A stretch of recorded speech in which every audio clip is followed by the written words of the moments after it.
एक छोटे से एक मेंढक की कहानी है। एक सरोवर में एक प्रतियोगिता हो रही थी। पानी का एक सरोवर था और उसके बीचों बीच एक चिकना पाइप लगा हुआ था लोहे का, और प्रतियोगिता रखी सरोवर के सभी मेंढकों ने कि इस पाइप पे कौन चढ़ पाएगा वो ही विजेता होगा। तो लगभग उस प्रतियोगिता में भाग लेने वाले बहुत से लोग वो प्रयास करना शुरू कर दिया। बाकी के जो मेंढक थे वो दर्शक के रूप में बैठे थे।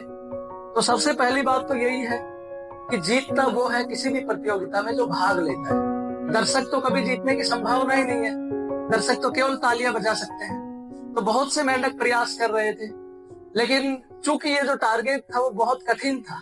एक तो पानी के अंदर एक बहुत चिकना पाइप है लोहे का, तो पहले प्रयास में बहुत से लोग तो उसी समय टूट चुके थे कि शायद हम इस गोल को अचीव नहीं कर पाएंगे, तो वो बाहर आ गए। बाकी के जो कुछ बचे हुए थे वो प्रयास करने लग गए, लेकिन बाहर जो दर्शक बैठे थे वो लगातार उनको बोल रहे थे, आवाज लगा रहे थे, हुटिंग कर रहे थे कि ये संभव ही नहीं है, बहुत चिकना पाइप है, उसकी बहुत हाइट है, आप बिल्कुल भी नहीं इस लक्ष्य को प्राप्त कर पाएंगे।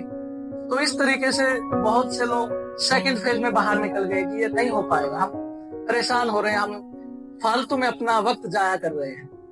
लेकिन अंत तक दो तीन जो मेंढक थे वो लगातार कोशिश करते रहे, लगातार कोशिश करते रहे।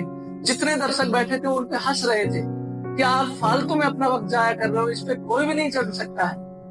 फिर जो तीन में से दो भी निकल गए, दर्शकों के इस माहौल को देखते हो, नकारात्मक माहौल को देखते हो, एक मेंढक लगातार लास्ट तक प्रयास करता रहा, प्रयत्न करता रहा, और अंत में वो उस मुकाम को और उस टारगेट को प्राप्त कर पाया। जब प्राप्त करने के बाद में तो आपको पता है, बाहर जब उनसे पूछा गया कि आपने ये कैसे संभव करके दिखाया, तो उसका जो छोटा मेंढक था, उसका कोई दोस्त था, उसने कहा कि ये सुन नहीं सकता, ये तो बहरा है।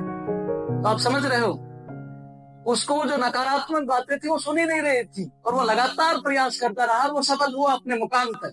इसलिए ऐसे माहौल में साक्षात्कार के समय आपको बताएंगे कि इतने लोगों को मैं जानता हूं, उसके इतने नंबर आ रहे हैं, उससे कोई फर्क नहीं पड़ना है।